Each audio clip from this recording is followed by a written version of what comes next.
मराठवाड्यातली सगळ्यात गाजलेली एक स्टोरी मानवत मर्डर्स. याच मानवत मर्डरवरती आता एक वेब सिरीज येऊ घातलेली आहे, ज्यात मोठमोठे कलाकार आहेत.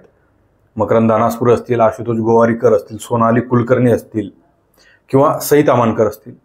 यांनी जी वेब सिरीज येणार आहे, ज्या मानवत मर्डरवरती ही वेब सिरीज येणार आहे, ती वेब सिरीजची हिस्ट्री ऐकल्यावर एखाद्याच्या अंगावरती काटे आल्याशिवाय राहणार नाहीत. तब्बल 11 खून करून सुद्धा एखादा व्यक्ती निर्दोष कसा सुटतो. निर्दोष सुटल्यावरही तो ताठ मानेनं त्या गावात जगतो. 11 जणांचे जे बळी गेले त्यांना न्याय मिळालाच नाही.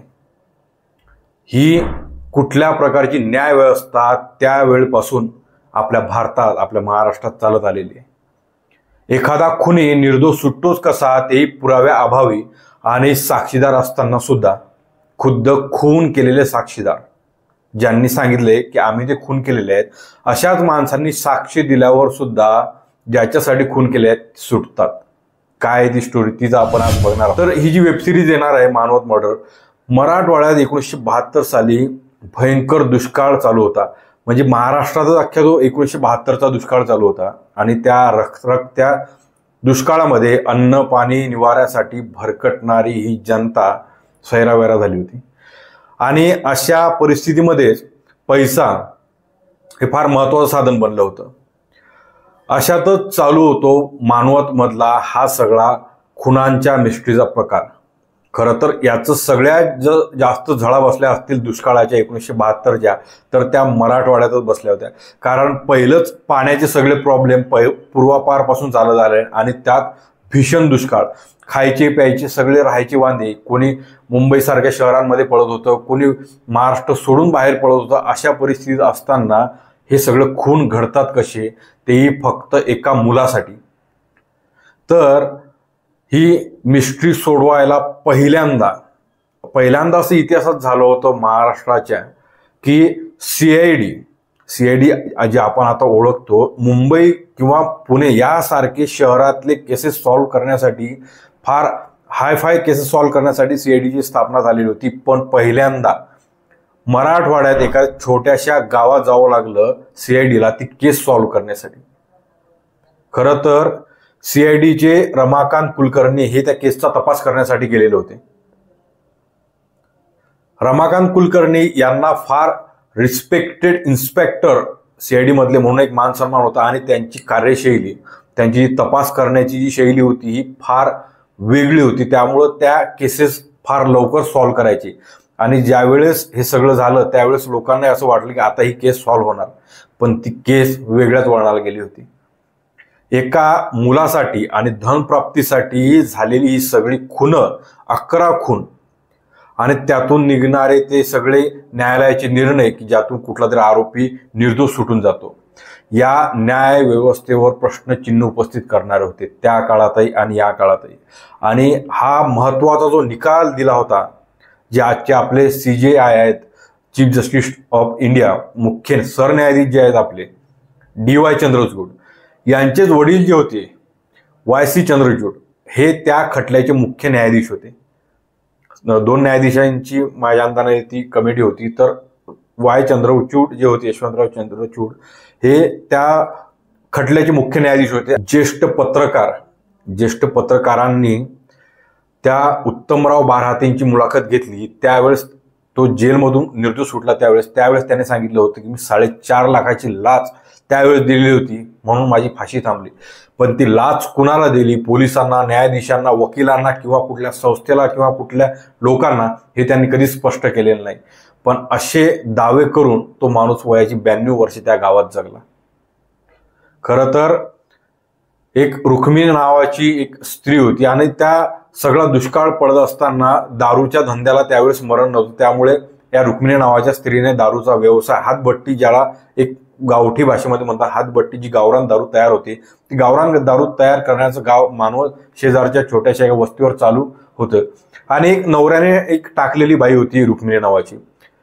तर अशा परिस्थितीत तर त्या गावातला एक प्रतिष्ठित आणि फार बक्कळ पैशावाला व्यक्तिमत्व होतं उत्तमराव बारहाते. या उत्तमराव बारहाते सुद्धा त्या ठिकाणी जात होता आणि उत्तमराव बारहातेचे संबंध त्या रुक्मिणी नावाच्या स्त्रीशी जुळले.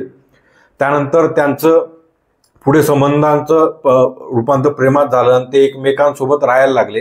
खरं तर उत्तमराव बारहातेंनी एवढं त्याचं वजन त्या वेळी होतं की त्याला प्रश्न विचारण्याची किंवा जाब विचारण्याची हिंमत कोणामध्ये नव्हती. त्याने रुक्मिणीला त्या गावातून गायब केलं. बरेच दिवस रुक्मिणी त्या गावातून गायब होती. शेवटी रुक्मिणीच्या बापाने ते उत्तमराव बारहातेंना भीत विचारलं की तुम्ही माझ्या मुलीला गायब केलेत का, किंवा माझी मुलगी जिवंत आहे का.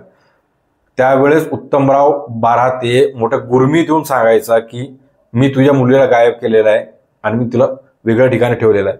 पण काही दिवसानंतरच ती रुक्मिणी त्या गावात दिसायला लागते.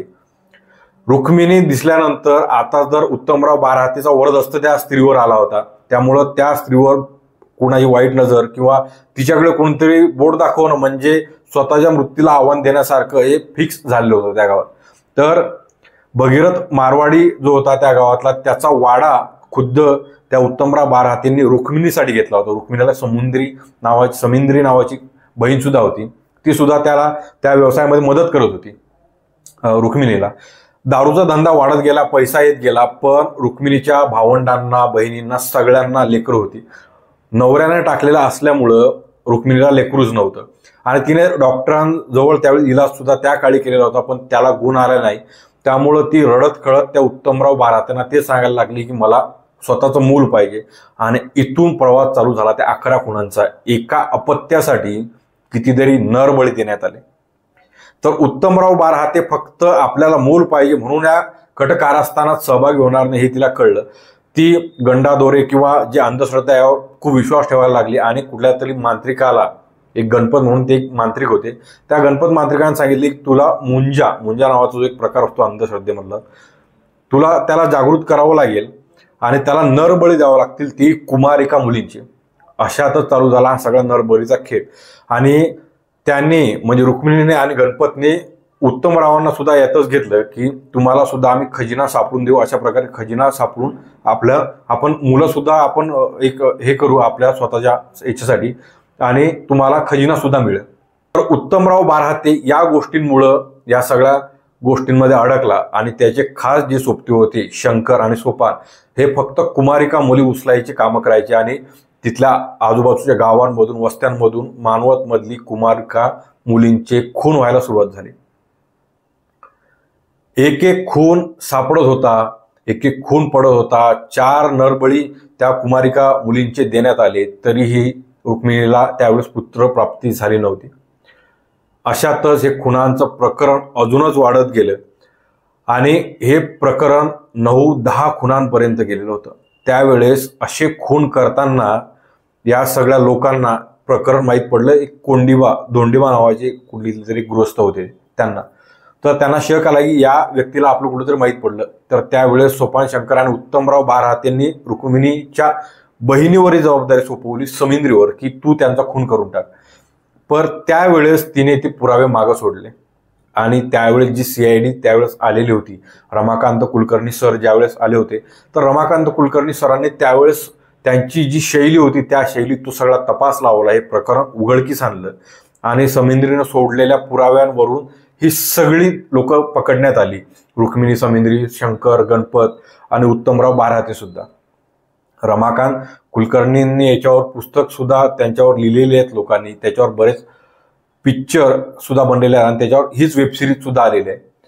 तर रमाकांत कुलकर्णी सरांनी ज्यावेळेस हा तपास लावला तो त्यांच्या फार वेगळ्या शैलीत लावला आणि हे प्रकरण सोडवलं. पण ज्यावेळेस हेच प्रकरण न्यायपालिकेत गेलं, न्यायाधीशांच्या पुढे गेलं, त्यावेळेस हे प्रकरण चालू असताना यशवंतराव चंद्रचूड, जे की DY चंद्रचूडांचे वडील होते, त्यांच्या या न्यायालयात हे प्रकरण गेलं.